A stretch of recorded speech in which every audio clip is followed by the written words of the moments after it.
ఎదురు చూచు. దేవునికి స్తోత్రం. హల్లెలూయా. దేవునికి మహిమ కలుగును గాక. అంటే మనకు ఏముండాలంటే ఎదురు చూపు చాలా ప్రాముఖ్యత. దేవునికి స్తోత్రం. క్రైస్తవులకి నిరీక్షణ అనేది ఉండాలంట. దేవునికి మహిమ కలుగును గాక. ఉదాహరణకి దేవుని దగ్గర ఒక కార్యం అడిగాం. ఏమడిగాం? కార్యం. ఏదో కార్యం కాదు, అర్థ మార్పు కొరకు, లేకపోతే స్వస్థత కొరకు, లేకపోతే ఇంట్లో ఉన్నటువంటి ఆ శాపం గుర్తించబడి ఆ దరిద్రుడికి విడిపించబడాలని మనము ప్రార్థన చేస్తూ ఉంటాం. దేవునికి స్తోత్రం. ప్రార్థన అయితే చేస్తాం, కానీ ఏముండదంటే మనకు నిరీక్షణ అనేది ఉండదు. ఏంటది చెప్పాలి? ఏంటది నిరీక్షణ అంటే మనం అడిగిన దాన్ని దేవుని దగ్గర నుంచి పొందుకునేంత వరకు మనకు ఎదురు చూపు కావాలి. ఏం కావాలి? అడగంగానే దేవుడు చేయడు, అది కూడా తెలుసుకోండి. అడగంగానే అన్ని చేయడు, కొన్ని మాత్రమే చేస్తాడు దేవుడు. కొన్ని ఆగినాయి అంటే ఈ ప్రార్థన దేవుడు ఆలకించలేదా అని కాదు. చాలా మంది కొన్ని రోజులు అడిగిన తర్వాత ఆ కార్యం జరగలేదు అనుకో, ఏమండి నిరుత్సాహపడిపోయి కీలా పడిపోయి ఇక దేవుడిని అడగటం మానేస్తారు. కానీ నిజమైన క్రైస్తవులు ఎలా ఉంటారంటే మొదట నీ హృదయం నిర్మలమైనదిగా ఉండదు కాక. రెండోదంట నిరీక్షణ. ఏంటంట? నిజం చెప్తాను, అబ్రహాం అంట నిరీక్షణకు ఆధారము లేదంట.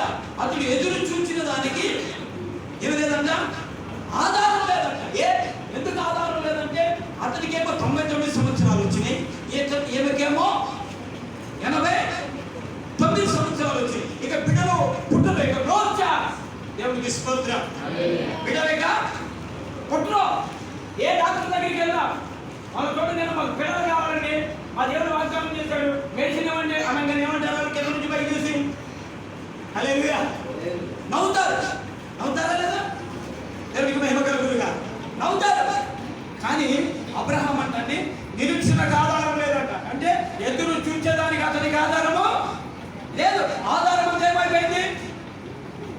శూన్యమైపోయింది. ఏమైపోయింది? ఈ ఉదయకాలంలో ప్రభు చెప్తున్నాడు, నీ జీవితంలో నీ కుటుంబంలో శూన్య స్థితి కనపడుతుందేమో, సంతోషించదు కాక. శూన్య స్థితి కనపడుతుందేమో నీ బ్రతుకులో, శూన్యమైపోయావేమో. దేవుడు చెప్తున్నాడు, నిత్యంగా నువ్వు సంతోషించే దినంలో రాబోతున్నాయి, సమాధానం పొందుకునే దినములు రాబోతున్నాయి. ఎందుకంటే అబ్రహాము జీవితంలో వచ్చి నీ జీవితంలో కూడా వస్తాయి. హల్లెలూయా. అబ్రహాము జీవితంలో జరిగినది నీ జీవితంలో కూడా జరుగుతుంది. అయితే నీకు నాకు కావాల్సింది ఏంటంటే నిరీక్షణ. ఏంటంట? నిరీక్షణ కావాలి. నువ్వు అడుగుతున్నావా దేవుణ్ణి? కార్యం కలగలేదా? వెనకబడద్దు, కురిగిపోవద్దు, సోలిపోవద్దు, సమస్యని పోకుండా ఉండవు కాక. ఆమేన్. హల్లెలూయా. ఏం చేయాలంటే అబ్రహామును చూసి నీవు నేను నేర్చుకుంటావు కాక. ఆమేన్. అబ్రహామును చూసి నీవు నేను నేర్చుకోవాలి. రోజున ఏం నేర్చుకోవాలంటే అతనికి ఆధారం లేదంట. హల్లెలూయా. దేనికి ఆధారం లేదు? ఎదురు చూపుకి. దేనికి? నిరీక్షణకి అతనికి ఆధారం లేదంట. ఇక పిల్లలు పుట్టరు. దేవునికి స్తోత్రం. హల్లెలూయా. అప్పుడు అబ్రహాము నమ్మిన. ఆమేన్. ఆమేన్. ఆమేన్. ఆమేన్. ఎప్పుడు నమ్మాడు? 75వ సంవత్సరంలో పిలిచినప్పుడు నమ్మాడా? దేవుడు 85వ సంవత్సరంలో 15వ అధ్యాయం ఆదికాండంలో పిలిచి, అబ్బాయి నువ్వెందుకు బాధపడుతున్నావు?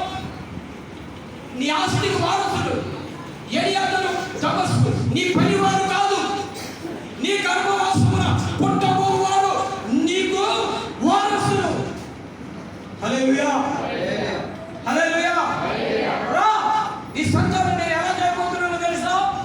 అంటే పిల్లలు రాకముందే దేవునికి మహిమ కలుగు, గర్భం ధరించక మునిపే దేవునికి స్తోత్రం. ఆకాశంలో వైపు చూడు అన్నాడు. చూస్తే నీ సంతానం నక్షత్రంలో ఉండబోతున్నారు. హల్లెలూయా. అంటే వారు వెలుగుతానే వెలుగుచును గాక. అదే క్రైస్తవుడి నిరీక్షణ. దేవునికి స్తోత్రం. అదే క్రైస్తవుడి విధి. దేవునికి స్తోత్రం. నిజంగా మళ్ళీ ఇసుక దగ్గరికి తీసుకెళ్ళాడు. ఇసుక చూడన్నాడు, చూశాడు, నీ సంతానం అంతగా విస్తరించును గాక. హల్లెలూయా. దేవునికి మహిమ కలుగును గాక అని వాగ్దానం చేసిన తర్వాత మరలా ఎన్ని సంవత్సరాలు నిరీక్షణ కలిగి ఉండాల్సి తెలుసా? 15 సంవత్సరాలు. ఎన్ని సంవత్సరాలు? 15 సంవత్సరాలు. అంటే 100 వచ్చేసింది. ఎంత వచ్చింది? ఇతనికేమో 99, ఆమెకేమో 89 వచ్చింది. దేవునికి స్తోత్రం. హల్లెలూయా.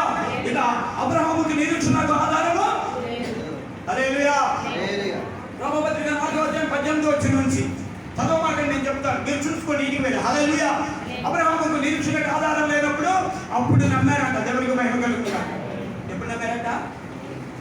ఎప్పుడు నమ్మారంట?